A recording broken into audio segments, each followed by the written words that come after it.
আপনাদের কথা বলতে গিয়ে কাস্তিয়াতে লাঠির আঘাত আমি খেয়েছি, আপনাদের কথা বলতে গিয়ে কাদা ছুড়া আমি খেয়েছি, আপনাদের কথা বলতে গিয়ে আমাকে বিজেপির দালাল শুনতে হচ্ছে, আপনাদের কথা বলতে গিয়ে আমার গাড়িকে অ্যাটাক করা হচ্ছে, আপনাদের কথা বলতে গিয়ে আমার জলসায় বাধা দেওয়া হচ্ছে, আপনাদের কথা বলতে গিয়ে নানান সমস্যার সম্মুখীন হচ্ছি, আপনাদের কথা বলতে গিয়ে আমার বাড়ির লোক আমার দুশ্মন হয়ে গেছে। আপনাদের আপনাদের আপনাদের আজ আমি আপনাদেরকে জানতে চাই, আমারও তো সংসার আছে, আমারও মা বাপ আছে, আমারও জিন্দগি আছে, কি দরকার ছিল এই রাস্তায় নামা? আমিও তো টাকা পয়সা নিয়ে জলসা করে আরো 10টা পীরজাদা পীর সাহেবের মতো আরামের জিন্দগি করতে পারতাম, কি দরকার ছিল এই রিক্সে নামা? আজকে আমি এই জায়গায় নেমেছি, আগামী দিনে বাংলায় যদি আমার কেউ ক্ষতি করে এর প্রতিশোধ নেওয়া দরকার আছে না না? গোলাম কারা রাজি আছো? হাত তুলে দেখাও। এ জবান সত্য না মিথ্যা? ধোকা দেবে না তো, ধোকা দেবে না তো? আজ আমি আব্বাস সিদ্দিকী কোন নেতা হবার জন্য কোন জায়গায় দাঁড়াবো না। আজ আমি আব্বাস সিদ্দিকী কোন জায়গায় এমপি হবার জন্য দাঁড়াবো না। আমি আব্বাস সিদ্দিকী আপনাদেরকে দাঁড় করাবো। জগৎবল্লভপুর বিধানসভায় প্রার্থী আমি দেবো। এই শুনছেন? হ্যাঁ, দেবো না দেবো না। আজকে এই নূরপুর গ্রাম আমার ছোট হুজুরের পাগল, এই গ্রাম থেকে একটা উপযুক্ত শিক্ষিত ভালো ভদ্র লোককে আমি জগৎবল্লভপুরে ধরুন ক্যান্ডিডেট করলাম।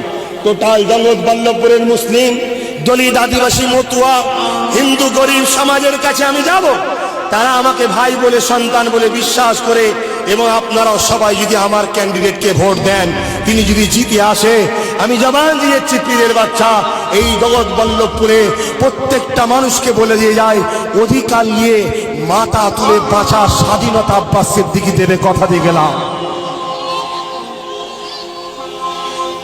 বলুন, এ কাজ করবো না ছেড়ে দেবো? করবো না ছেড়ে দেবো? এখন মনে রাখতে পারে হুজুর নবী দিবসের মাহফিলে রাজনীতি করছেন কেন? আমার নবী যেমন নামাজ শিখিয়েছে, রোজা শিখিয়েছে, হজ শিখিয়েছে, যাকাত শিখিয়েছে, আমার নবী তেমন রাজনীতিও শিখিয়েছে। এই কথা বুঝছেন না? বোঝেন না?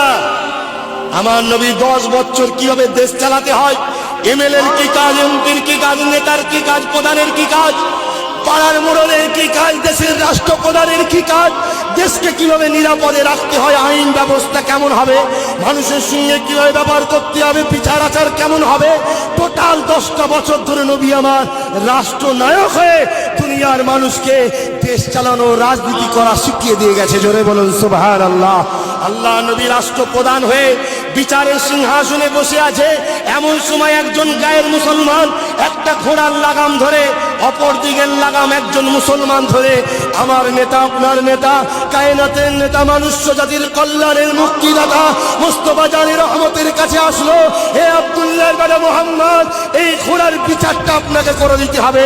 মুসলমান বলছে হুজুর ঘোড়াটা আমার, গায়ের মুসলমান বলছে ঘোড়াটা আমার। আল্লাহ নবী বললেন, এক কাজ করো, তুমি তোমার যে ঘোড়া প্রমাণ দাও। গায়ের মুসলমানকে বললেন, তোমার ঘোড়া তুমি প্রমাণ দাও।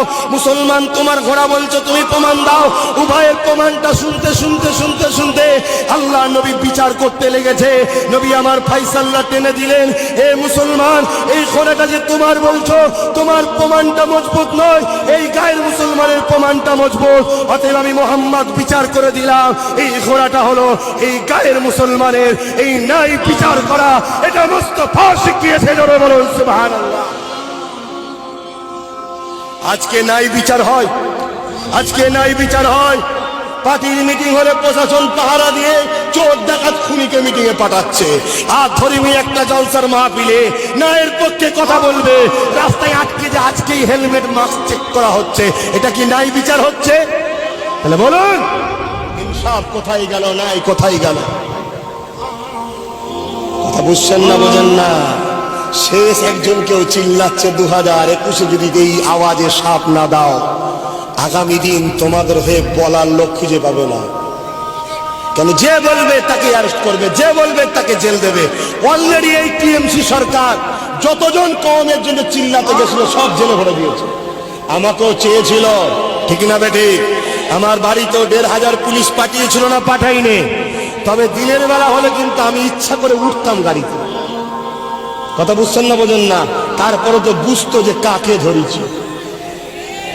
ছুঁচো গিলা টাইপের হয়ে যেত, না উগলাতে পারতো না গিলতে পারতো। এই কথা বুঝছেন না, বোঝেন না? আজকে বলুন, আপনাদেরকে আমি নিজের চাচা, নিজের মা, নিজের ভাই, নিজের বোন মনে করে জানকে বাজি লাগিয়ে দিয়ে আপনাদের জন্য আমি লড়ছি বাংলায়।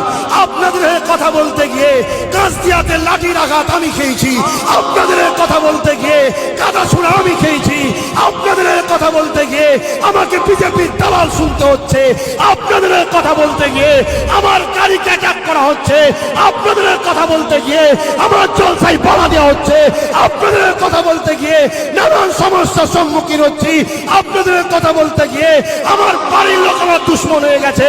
আপনাদের আপনাদের আপনাদের আজ আমি আপনাদেরকে জানতে চাই, আমারও তো সংসার আছে, আমারও মা বাপ আছে, আমারও জিন্দগি আছে, কি দরকার ছিল এই রাস্তায় নামা?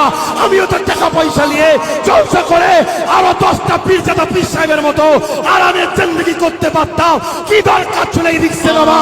আজকে আমি এই জায়গায় নেমেছি, আগামী দিনে বাংলায় যদি আমার কেউ ক্ষতি করে এর প্রতিশোধ নেওয়া দরকার আছে না না?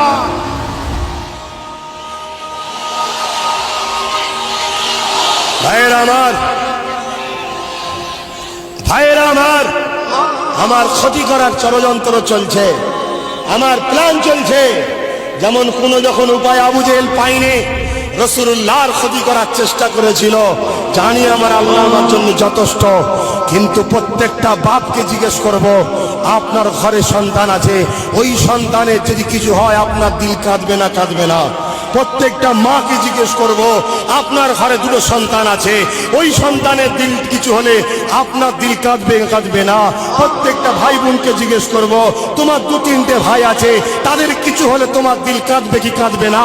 তবে মনে রেখে দিও, তোমার ঘরের সন্তান কিয়ামতের দিন তোমার নাও হতে পারে, তোমার ঘরের মেয়ে কিয়ামতের দিন তোমার নাও হতে পারে, তোমার মা কিয়ামতের দিন তোমার নাও হতে পারে, তোমার বাপ কিয়ামতের দিন তোমার নাও হতে পারে।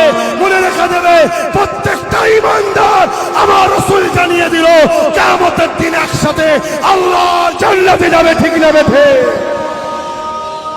আমার এই হলো তোমাদের অভ্যেস খারাপ, এই অভ্যেস এখনো চেঞ্জ হয়নি।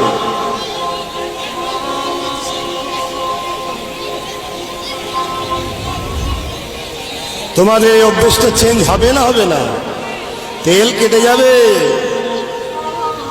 তেল কেটে যাবে। মায়ানমারে কি হয়েছিল জানো না? হ্যাঁ, চোখের সামনে মায়ের রেপ হলো, চোখের সামনে বেটির রেপ হলো, কেউ কিছু করতে পেরেছিল? কেন? রাজ পাওয়ার ছিল না, রাজ ক্ষমতা ছিল না।